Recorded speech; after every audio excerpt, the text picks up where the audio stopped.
Die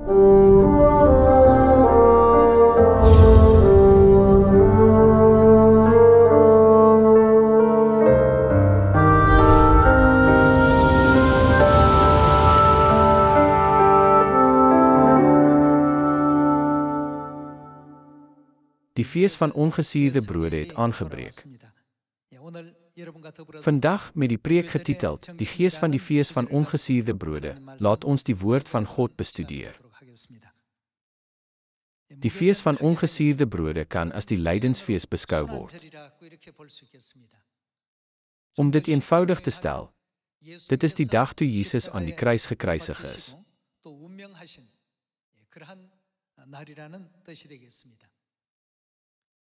Deur na te dink oor Christus se kruisiging en sy opofferende lewe, moet ons vandag oor ons sondes nadink, ons bekeer en hierdie fees herdenk met die ingesteldheid om in Christus se lyding te deel.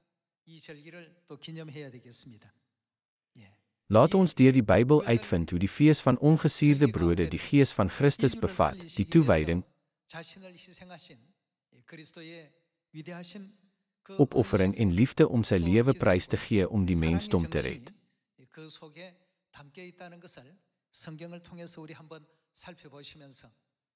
Verder moet ons hierdie liefde aan die Sion, familielede, ons bure en die mensdom deel.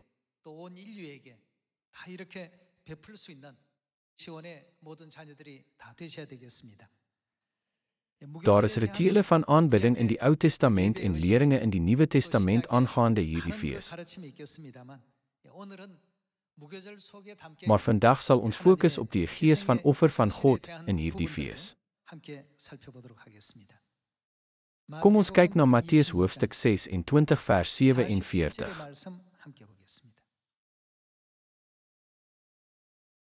Dit het 2000 jaar gelede gebeur op hierdie dag, die fees van ongesierde brode.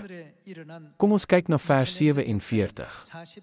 Jesus was nog besig om te praat, toe Judas, een van die 12, skielik daar opdaag. Saam met hom was daar 'n groot menigte met swaarde en knippels, gestuur deur die leierpriesters en familiehoofde van die volk. Sy verraaier het vir hulle 'n teken gegee, die een wat ek soen, dit is hy. Gryp hom. Hy het dadelik na Jesus gegaan en gesê, gegroet, Rabbi, en hom gesoen.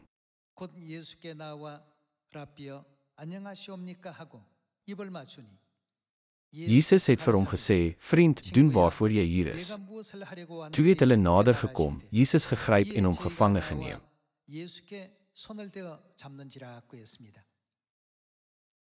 2000 jaar gelede het Jesus na hierdie aarde gekom om die mensdom te red. Niks was tot sy eie voordeel nie. Hy het eerder gekies om die vlees aan te trek om sy kinders te red.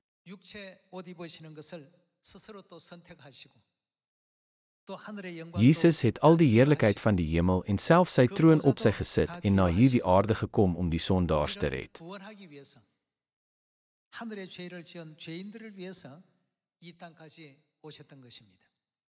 Kyk nietemin hoe die hemelse sondaars wat die redding nodig gehad het, God behandel het wat gekom het om hulle te red.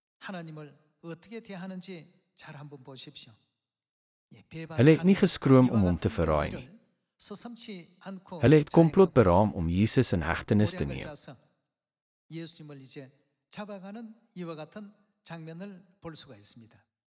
Dit is duidelik opgeteken in die boek Matteus. Kom ons gaan aan na vers 56. Kom ons kyk na vers 56. Maar dit alles het gebeur, sodat die skrifte van die profete vervul sou word. Daarop het al die disippels hom in die steek gelaat en gevlug. Onder die disippels wat Jesus na die Olyfberg gevolg het een beplan om Jesus te verraai vir 30 silwermunte.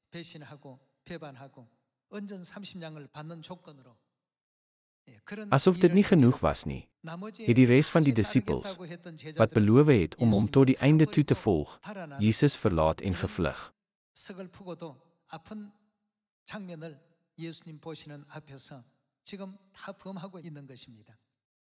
Hy het na hierdie aarde toe gekom met die uitsluitlike doel om ons van ons sondes te vergewe en ons te red. En tog het Jesus pyn ervaar toe hy 2000 jaar gelede na hierdie aarde gekom het. Kom ons kyk na Matteus hoofstuk 26 vers 62. Daarop het die hoëpriester opgestaan en vir hom gesê, antwoord jy dan niks op wat hierdie mense teen jou getuig nie? Maar Jesus het stil gebly. Die hoëpriester sê toe vir hom, ek besweer jou by die lewende God, dat jy vir ons moet sê of jy die Christus, die Seun van God is. Jesus antwoord hom, jy het dit gesê. Maar ek sê vir julle, van nou af sal julle die Seun van die mens sien sit aan die regterhand van die Magtige, en hom op die wolke van die hemel sien kom. Toe het die hoëpriester sy bokklere geskeur en gesê, hy het gelaster. Waarom het ons nog getuies nodig? Waarlik, nou het julle die godslastering gehoor. Wat is julle bevinding? Hulle het geantwoord, hy verdien die dood. Toe het hulle in sy gesig gespoeg en hom met die vuis geslaan. Sommige het hom geklap en gesê, profeteer vir ons, o Christus, wie is dit wat u geslaan het? Kyk asseblief na die optrede van diegene wat redding nodig gehad het. Een het Jesus vir geld in die hande van sy vyande verkoop, terwyl die ander disippels, wat veronderstel was om die meeste geloof te hê, Jesus verlaat het en net aan hulle moeilike situasies gedink het.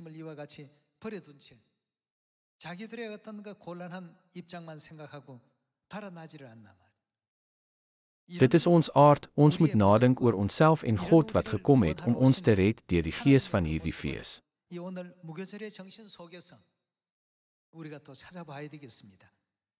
Kom ons gaan aan na hoofstuk 26 vers 69. In vers 69 staan daar geskryf, Petrus het buite gesit in die binnehof. 'n sekere diensmeisie het na hom gekom en gesê, jy was ook saam met Jesus die Galileër. Hy het dit egter voor almal ontken, ek weet nie waarvan jy praat nie.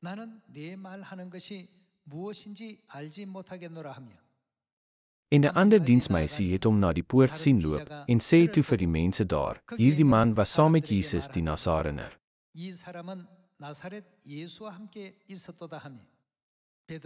Weer het hy dit ontken met 'n eed, ek ken die man nie. Na 'n rukkie het die omstanders nader gekom en vir Petrus gesê, jy is beslis ook een van hulle, trouwens, jou uitspraak verklap jou. Daarop begin hy vloek en sweer, ek ken die man nie. En onmiddellik het 'n haan gekraai. Toe het Petrus die woorde onthou wat Jesus gesê het, voordat 'n haan kraai, sal jy my 3 maal verloon. En hy het na buite gegaan en bitterlik begin huil. Selfs Petrus het Christus verloon en gesê, ek ken Jesus nie. Hy is vandag 3 keer geweier die fees van ongesierde brode. Selfs Petrus, wat die grootste geloof gehad het, het Jesus 3 keer verloon. Judas Iskariot het Jesus verraai vir 30 silwerstukke.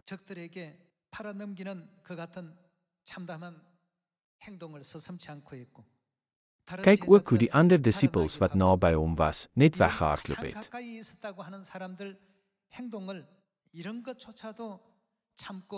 Ons moet die geduld wat Vader in sulke situasies aangewend het, in ag neem.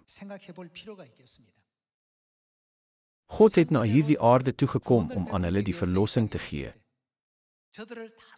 En die heerlikheid van die hemel, ja, sy troon op sy gesit, maar hoe het hulle hul verlosser behandel? Kyk asseblief na hierdie saak en besin daaroor. Die mensdom pleeg hierdie rebelse aksies. Kom ons gaan aan na Matteus hoofstuk 27 vers 21. Kom ons kyk na hoofstuk 27 vers 21.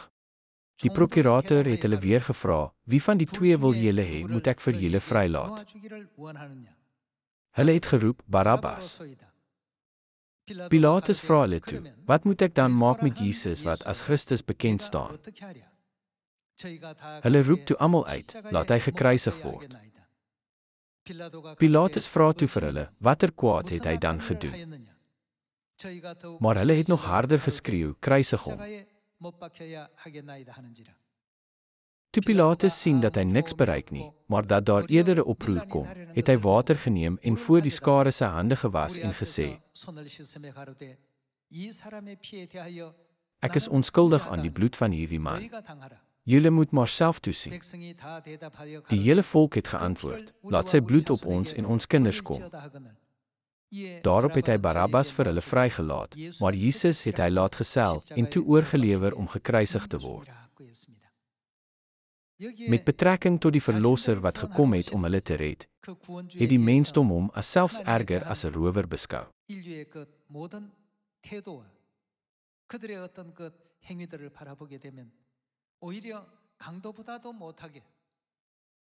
Hulle het geskreeu, laat die rower los, maar kruisig Jesus. Daarbenewens het hulle uitgeroep, laat sy bloed op ons en op ons kinders wees. Stel jy God se hart voor, terwyl jy na hulle kwaadwillige woorde luister 2000 jaar gelede.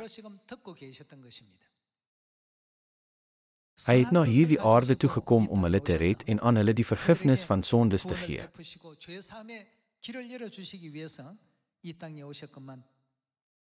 Tog het die disippels soos Petrus, wat sterk geloof gehad het, en Judas Iskariot, wat een van die 12 was, sulke gruwelike dade gepleeg.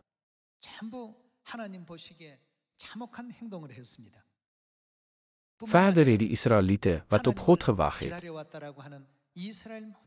daarop aangedring om Jesus in plaas van die rower te kruisig. Hulle het geskreeu dat hulle en hulle nageslag die prys van Jesus se bloed sou dra. Dit is die soort behandeling wat Christus vandag verduur het.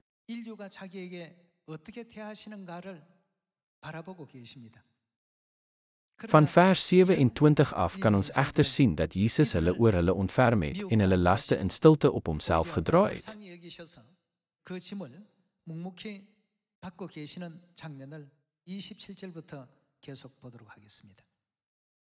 Kom ons kyk na vers 27.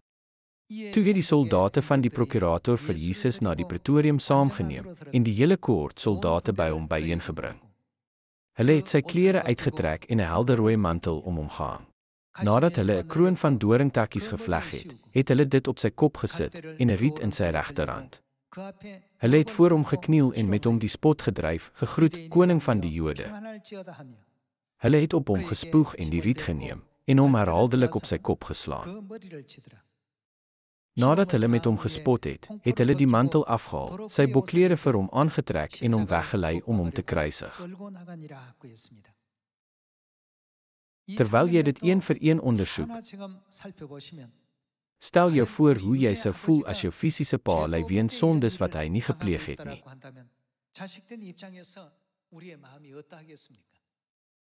Dit sal ondraaglik wees om daarna te kyk. Om hierdie bespotting te aanskou, sal enigiemand homself laat afvra, hoe kan dit selfs gebeur? Wanneer ons egter besef dat dit as gevolg van ons sondes gebeur het, moet ons onsself hierdie vraag afvra.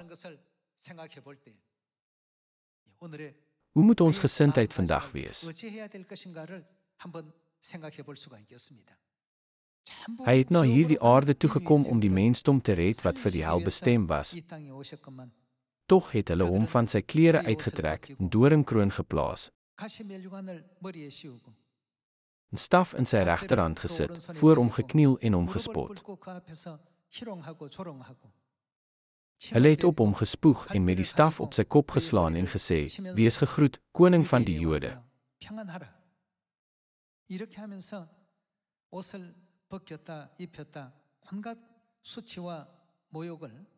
In die boek van Matteus, hoofstuk 27, kan ons sien hoe die mensdom God beledig het.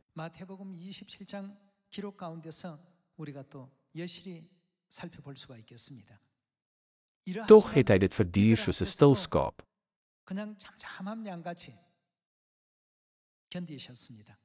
Hy was geduldig. Hy het geen woede teen hulle getoon nie. Kom ons gaan voordeur na hoofstuk 27 vers 32 te kyk. Op pad na buite het hulle 'n man van Sirene met die naam Simon teëgekom. Hulle het hierdie man gedwing om Jesus se kruis te dra. Aangesien die gewig van die kruis te swaar was vir Jesus om te dra, het die Romeinse soldate die man van Kyrene gekry om die kruis in sy plek te dra.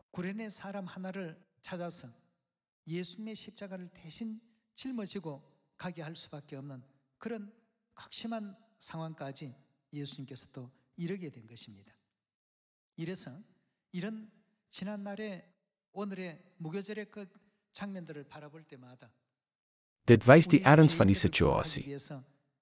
이 땅까지 오시고 십자가에 Elke keer as ek terugkyk na die tonele van die fees van ongesuurde brode, herinner dit my aan hoe Jesus gelei het om ons te red. 모자랄 어떤 일들이 Alhoewel ons nie die glorieryke God behoorlik kan eer soos hy verdien nie, het die mensdom hom selfs erger behandel as 'n rower.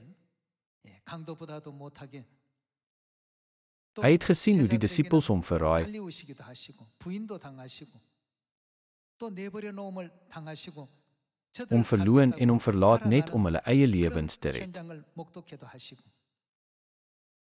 Die mense het op Jesus geskree om te sterf en aangebied om die prys vir hulle sondes te betaal. 무조건 죽여만 달라라고 하는 이와 같은 백성들의 그 외침과 울부짖음 속에서도 Maar God het na hulle gekyk met oë vol genade.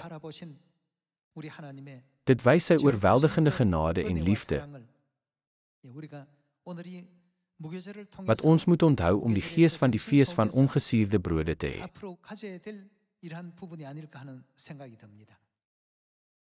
So, Jesus het 'n versoek gerig aan diegene wat in God glo. Kom ons blaai na Matteus hoofstuk 16.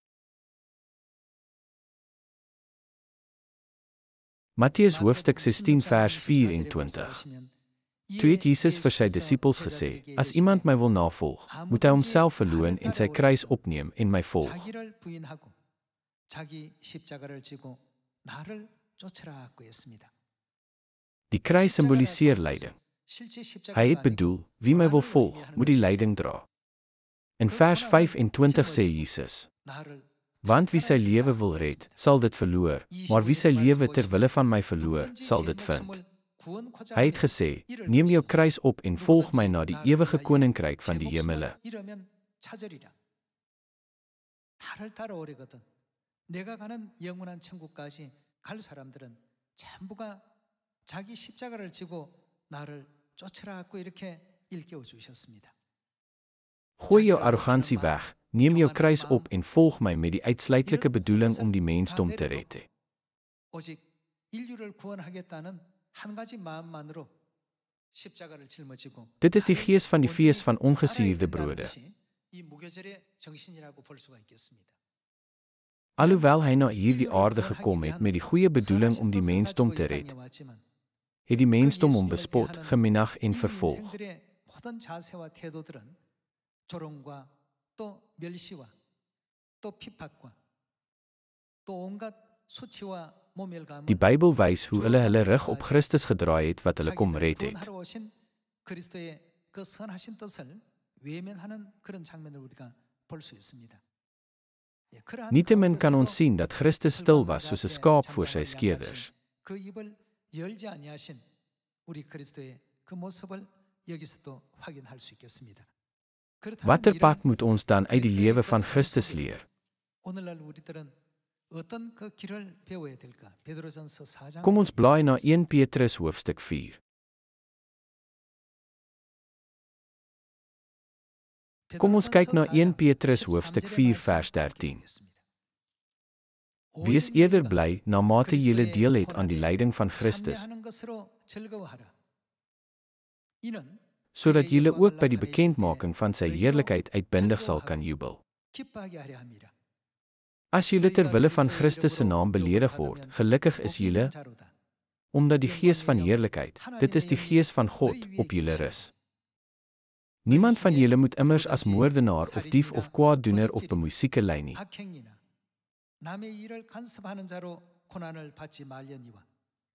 As iemand egter ly omdat hy 'n Christen is, moet hy hom nie skaam nie, maar God verheerlik op grond van hierdie naam. Alhoewel Christus na hierdie aarde gekom het om sy goeie wil te gee, het diegene wat sy genade nodig gehad het, hom sleg behandel.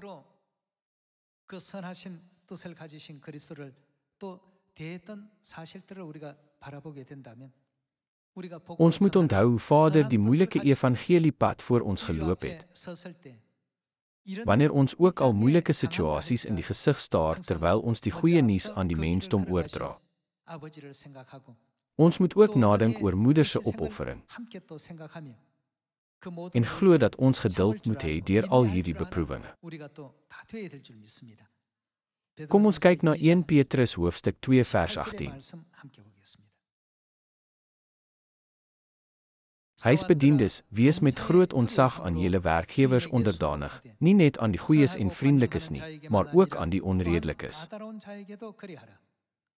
Dit is immers genade as iemand, omdat hy met God rekening hou, onregverdig lyding verduur. Want watter aanprysing is daar vir julle wanneer julle oortree, lijfstraf ontvang, en nogtans daarmee volhard. Maar as julle volhard terwyl julle goed doen, en dan tog ly, dit is genade by God. Julle is immers hiertoe geroep, want Christus het ook ter wille van julle gelei, hy het vir julle 'n voorbeeld nagelaat, sodat julle in sy voetspore kan volg. Hy wat nie sonde gedoen het nie, en in wie se mond geen bedrog gevind is nie. Wat, toe hy uitgeskel is, nie teruggeskel het nie, toe hy gelei het, nie gedreig het nie, maar homself toe vertrou het aan hom wat regverdig oordeel. Wat self ons sondes in sy liggaam aan die kruishout gedra het, sodat ons, nou dat ons sondes afgesterf het, vir geregtigheid kan leef, hy deur wie se verwonding julle genees is.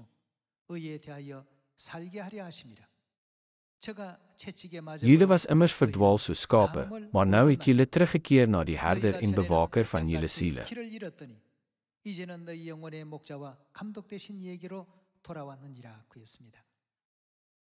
Vandag bevat die Gees van die Fees van Ongesuurde Brode hierdie lering wat in 1 Petrus hoofstuk 2 gegee word. Terwyl ons as Christene leef, staar ons verskeie beproewings, laster en ontberinge te staan. Ons getuig oor verlossing en verkondig die evangelie aan diegene rondom ons met goeie bedoeling, maar soms behandel hulle ons erger as rowers, soms met laster en bespotting.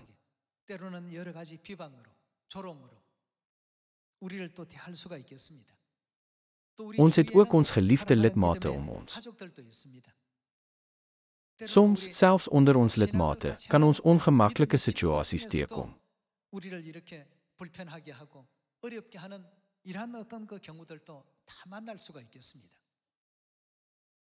Wanneer dit ook al gebeur, laat ons eers dink aan die leiding van die Hemelse Vader en onsself afvra, moet ek hulle met kwaad vergeld, of moet ek kwaad met goed oorwin?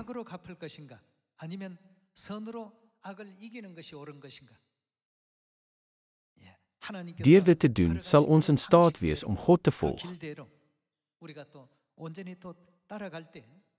En uiteindelik sal die werk van die evangelie voltooi word.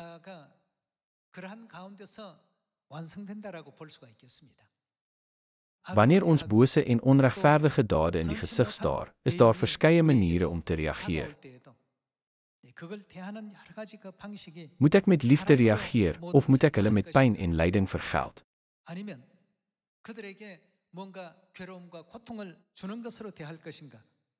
Daar is baie maniere, maar daar is 'n pad wat God vir ons gewys het. Oorwin die kwaad deur die goeie. Hy leer ons om die bose te oorkom met 'n meer verhewe vorm van goed. Dink aan die lewe van Christus, wat na hierdie aarde gekom het en sulke lyding verduur het om ons te red. Daar was geen rede waarom hy gekruisig, met 'n spies deurboor of geslaan moes word nie. 또 십자가에서 창으로 찔림을 받아야 될 이유도 없고 채찍을 받아야 될 아무 이유가 없습니다. Die Bybel skryf egter in die boek Jesaja op. 이것이 다 너희 허물, Dit was weens jou oortredings en jou sondes. 우리 죄 때문에 이 같은 Ons het om hierdie 아픔을 pyn 겪게 laat ly. 했던 그러한 장본인들이 우리들입니다. Dan moet ons in staat wees om die pad van Christus se lyding te volg en sulke lyding tot die einde toe te verduur. 따라갈 줄 아는 그런 것을 인내할 줄 알고 또 견뎌낼 줄 알고 Ons moet dink, Vader het soveel verduur 참고 견디셨는데 어머니께서도 en moeder het deur soveel lyding gegaan. Met so 'n pragtige gees. 아름다운 어떤 정신을 가지고 Ons moet kwaad met goed oorwin eerder as om kwaad vir kwaad te vergeld. 오히려 악을 이겨낼 줄 아는 Ek glo dat wanneer ons dit doen, God vandag nog die evangeliewerk sal voltooi. 다 이루어 주실 줄 믿습니다. 우리 In ons 삶 속에 lewens is daar baie 우리가 onaangename 이런 situasies. 불편한 상황들이 참 많이 찾아옵니다. 그런 불편한 Wanneer ons so 'n 상황들이 ongemaklike 우리에게 situasie 주어졌을 in die 때 gesig staar, laat ons aan die kruis van God dink. 하나님의 그 십자가를 한번 생각해 봅시다. Kom ons dink aan hoe ons die gees van die fees van ongesuurde brode, waarop hy gekruisig is, 다시 한번 깨우치고 또 생각해서 그리스도의 moet hê en moet deelneem aan sy lyding. 우리가 되어야 되겠고 그리스도의 Ek wil jou vra om in die voetspore van Christus se lyding te volg. 우리 시온의 자녀들이 다 되어 주시기를 부탁을 드리겠습니다. 저도 Wanneer ons 'n ongemaklike situasie in die gesig staar, 불편한 moet ons 상황이 goed 왔을 때 reageer. 대처를 잘 해야 되겠습니다. Wanneer iets ongerieflik gebeur, moet ons die gees van die fees van ongesuurde brode onthou en onsself herinner. 기억하시고 또 Moet ek kwaad met kwaad vergeld of moet ek kwaad met goed oorwin? 아니면 오히려 선을 가지고 악을 이길 것인가? Met die hoop dat ons in God se voetspore sal kan volg met baie gebede sodat ons God kan hoor sê vir ons: Jy het goeie werk gedoen. Wil ek graag vandag se preek afsluit. Baie dankie.